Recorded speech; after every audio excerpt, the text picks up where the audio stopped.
Will Charlie Kirk's death be a turning point in American politics that unites us by making people realize we have a lot more in common than not? I would hope so. And if there's one thing all Americans and even all human beings share in common is the inescapable fact that life is fragile. And for those of us who care about our lives and the lives of our loved ones, we should never take that for granted. But unfortunately, his assassination is a grim reminder of just how violent life is inherently.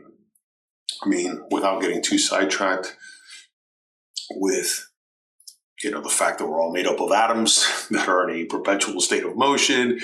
When they're close enough together, they attract each other, but when they're squeezed together, they repel. And I think that explanation by Richard Feynman really explains why life works the way it does. I mean, the fact that every single biological life form, even if you're a vegan, you need to eat some other form of life in order to survive.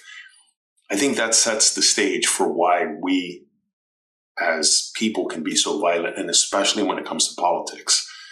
Which there's a reason why politics is considered one of those subjects that you should never speak about, yet it's one of the most important subjects we need to speak about because it's how we govern our lives. It's how we set up our societies. And depending on which political system you have, and especially the economic system that undergirds it, that is the make or break of societies. That's the difference between nations that are worth living in and staying in and nations that become, shithole countries like Cuba, where my family's from, because a murderous communist regime took over that nation like a cancer.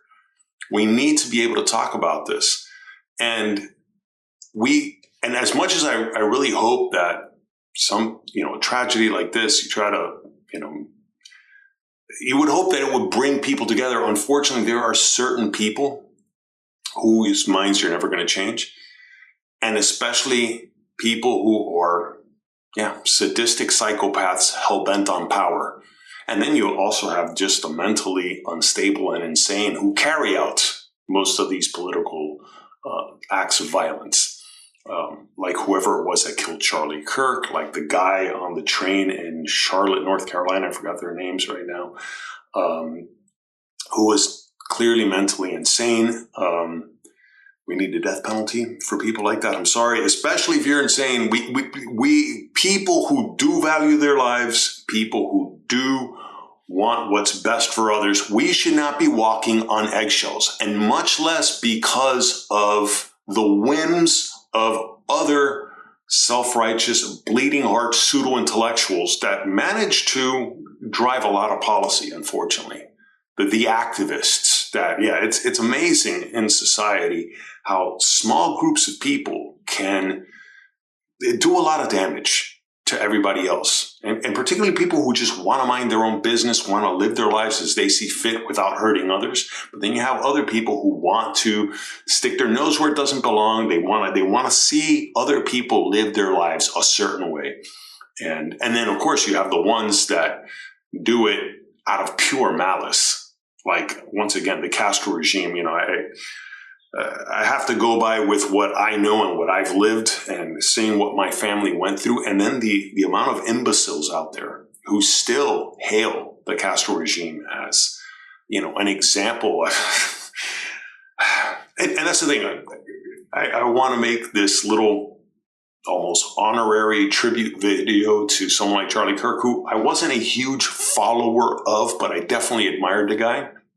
Especially as someone like myself who I wish I could make a living off YouTube, creating my art and making paintings like this, which are an unfortunate statement of the dysfunction of politics in our nation, which it doesn't have to be that way. Just because violence and chaos are almost inevitable and inescapable doesn't mean they're unstoppable either. Anyway, there's so many problems that we can solve, and especially by avoiding them in the first place, And by informing ourselves of what are the better policies that are proven, especially, like we should no longer be debating between socialism and capitalism. We know that socialism is a predictable failure when it comes to establishing an economic system. You know, we know that democracies are far from perfect, but they're a hell of a lot better than monarchies, and let alone divine monarchies where you're supposed to worship your king as though they're God sent. And you have other dictatorships that put a dictatorship like Cuba's to shame, like in North Korea, where the dear leader is revered almost like he's been sent by a god. And it's scary. It's scary how many people can be driven by not only bad ideas, but demonstrably false ones. And I think someone like Charlie Kirk was really great at communicating with others when it comes to politics and the need to solve our problems. His interview with Gavin Newsom, just that interview should be taught in political science classes on how to communicate and how to expose. I don't want to nitpick and insult people, but expose career politicians like Gavin Newsom who really are proving to not have their state's best interest in mind. People who are clearly in it for themselves and for their family and the political family he comes from. And that's the thing. As much as I would love to see people come together, man, there are some people who really, they function,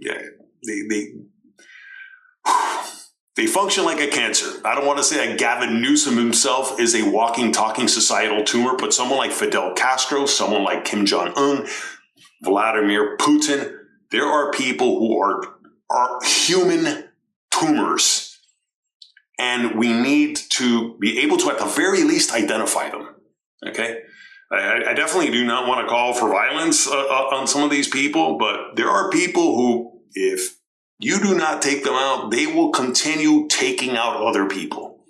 They will continue doing a lot of harm.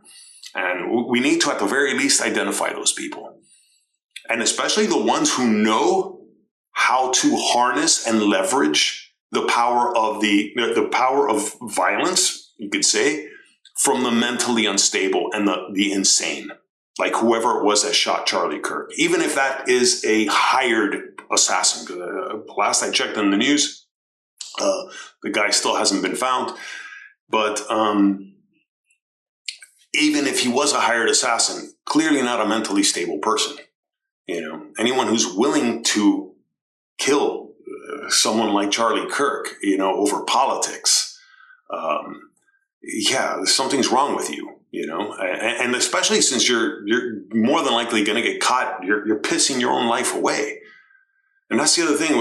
What's so tragic about Charlie Kirk's death also, and why it's such a grim reminder of how violence and particularly political violence is so inherent. He died on September 10th, you know, and I'm putting this video out on September 11th, which is, you know, not exactly an American holiday. You know, and the terror attacks that happened that day in the United States, the people who carried that out, the hijackers of those planes, those were imbeciles who allowed themselves to piss away their own lives for the selfish power grab of someone like Osama bin Laden. And without devolving too much into violence and all that, the bottom line is I would hope that this tragic death of someone like Charlie Kirk would remind people that we need to come together. The people who can think in terms of coming together, you know, and realizing you don't have to pick a side. You don't have to be a liberal or a conservative. It's not an either or proposition. There's a time and place to be liberal. There's a time and place to be conservative. There's a time and place to be open-minded and understanding about other people's problems. And if something isn't working, we need to try something new. In other words, be liberal. And there's a time and place to be conservative and be realistic and realize you cannot feel sorry for everyone, you know, all the time. and particularly people who are out to do you harm. Empathy has its limits, all right?